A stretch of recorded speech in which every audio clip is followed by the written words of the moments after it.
Yeah, thank you, Mr. Speaker. I also condemn in the strongest terms possible the destruction of property and infrastructure.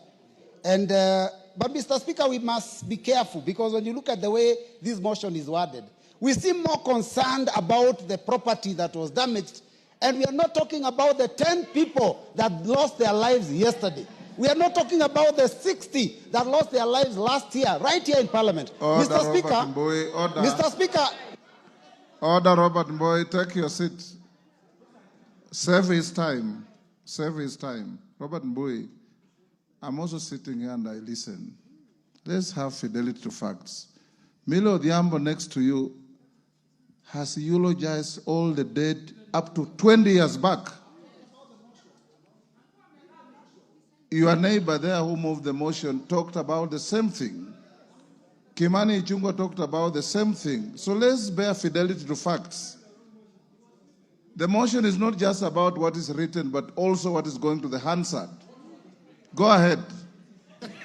Mr. Speaker, your time was saved, so you have not lost. Mr. Speaker, the motion is very clear. It doesn't actually talk about the 60 that were killed last year. It doesn't talk about the 10 that were killed yesterday. It talks only about the destruction of property. So, Mr. Speaker, it's important. It's very important that we be careful about this issue. Mr. Speaker. Yes, Junet. Mr. Speaker, is my deputy, who is not behaving very well also. Mr. Speaker, is he in order to mislead the House that we are in demonstrations, we have only lost 10 people, 60 people, when he knows very well we were with him having sufrias on our head, and we lost over 100 people on the road, Mr. Speaker, and he was part of us that time. Why is he not talking about those ones? Or because they are Luos, Mr. Speaker, and their lives don't matter. Luo lives don't matter in this country, Mr. Speaker. Mr. Speaker, the minority leader knows that we also lost people from our region during all those demonstrations. So it's not about tribe. Mr. Speaker, we have to be careful not to trivialize a very serious thing.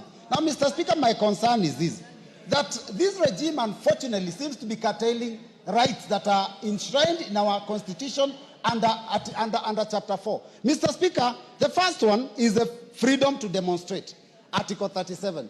Yesterday, you know that the police were trying to stop our youth from demonstrating, which unfortunately is against the Constitution. Mr. Speaker, the right to life, police bullets have taken so many lives, and that is against Article 26. Mr. Speaker, the freedom for movement, which the minority leader has talked about, that people are coming from other places, is a right under Article 39. And Mr. Speaker, also the freedom of media under Article 34 has to also be respected. These rights are being trampled upon. But Mr. Speaker, more importantly, the reason behind yesterday's function is that we were coming to lay wreaths. Mr. Speaker, you know, you gave us permission.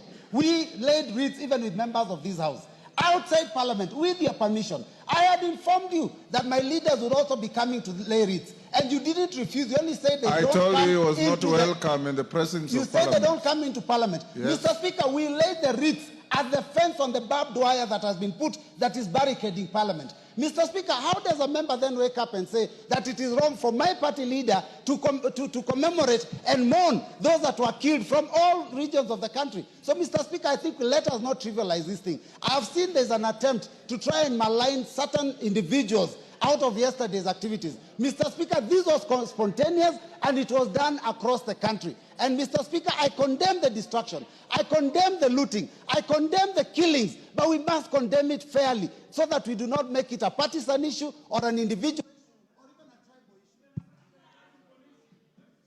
issue. Yes,